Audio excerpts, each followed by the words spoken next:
Hi everyone. Large portions of our Hall of Space Museum are under construction right now. And who better to give us an update on that than our own curator, Shannon Whetzel. Hey Shannon! What? Oh, hey Chuck. Ready to go? Oh my gosh.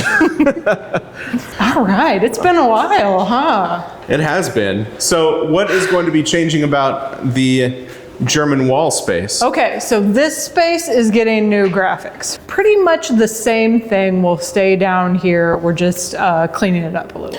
So we'll still have Kennedy up here and Khrushchev over here. Yes.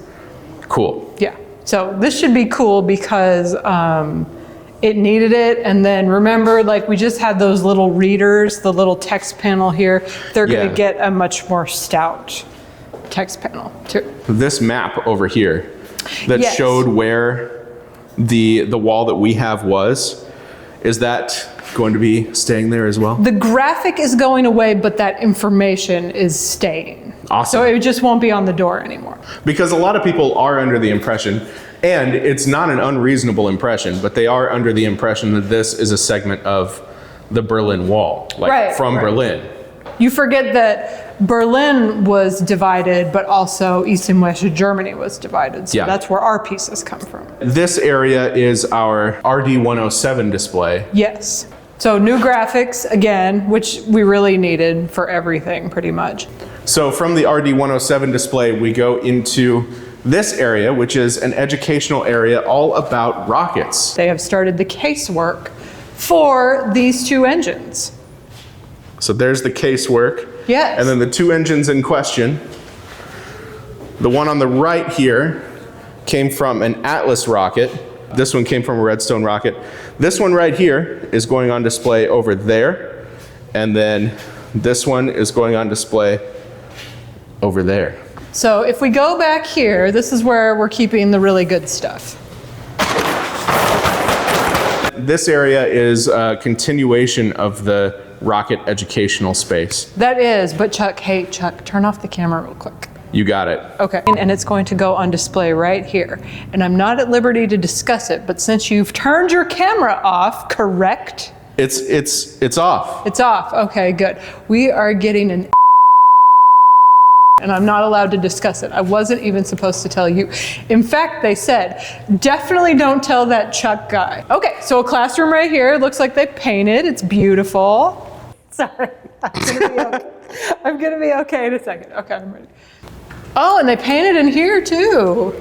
So this area where we're standing is going to be where Liberty Bell 7 and the associated artifacts will be, right? Yes, this is kind of the Mercury artifacts, if you will.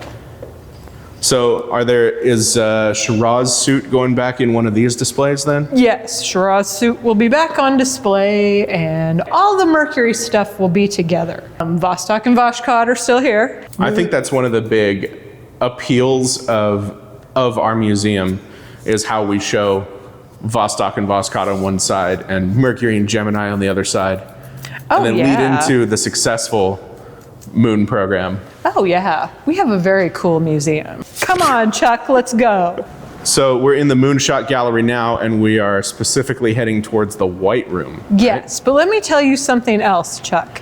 You know what's always fun when you start doing a project like this? What's that? When you're like, I'm pretty sure this Saturn V rocket comes apart, but how?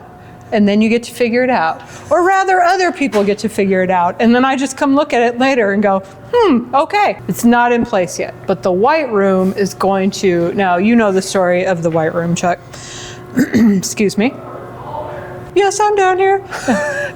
It was the last place that the Apollo astronauts stepped before they got into the spacecraft. Our White Room is real. We cannot confirm what missions it was used on, though. There's a lot of banter online, and they may be right, but since we cannot determine with any hard evidence, we don't go one way or the other. We gotta back up speculation with boring stuff like that, like evidence. Like evidence. Kind of like nerdy testing. Yeah. Yeah. Facts and evidence. Lame. Yeah. Anyway, so this black area, that's where the spacecraft door, if you will, is hatch door where the door would have been. So we are going to have a command module fabricated, and it's going to sit right up against there, and people can get into it and they can look at the last place that the Apollo astronauts, like their last view, what it would have been like before really they cool. closed the door. That's a great idea, and a great way to kind of bring home the significance of the White Room as an artifact. Right. What if you were in there and you went, never mind. I'm good. Let me Space out. ain't Let for me out. And then we're over by Apollo 13 now. Yes. So this case, I believe this is the living in space case, which, Chuck, you so eloquently explained what that is.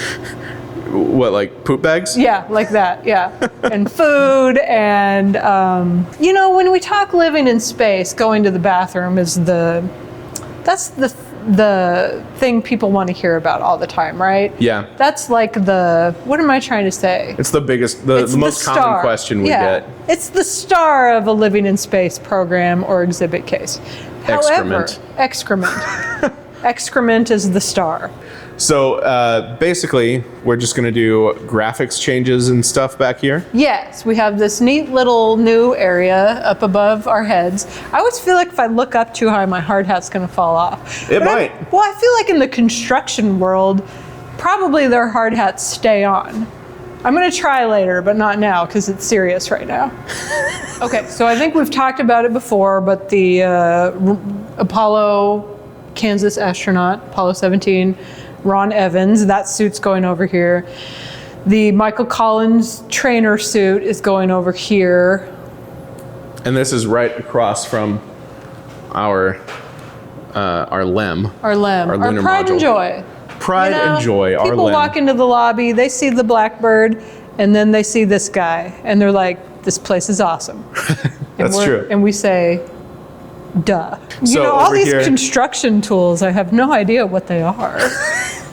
What is this? What is that? What is this foreign object? In here, we have some stuff that has never been on display before, some stuff that has been on display, but I bet if I showed it to you, Chuck, you'd be like, where'd that come from? Well, probably not you because you've been here a long time, but get me a newbie, and they will be like, I've never seen this before because it's been tucked away. It's one of the Skylab jackets on it.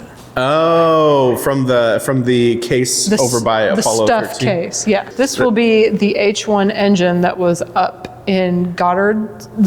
Goddard's lab area. So yeah, this is a great place for it. And not that it wasn't cool upstairs, because who doesn't like a cutaway engine anywhere? But it becomes part of the story down here. The end.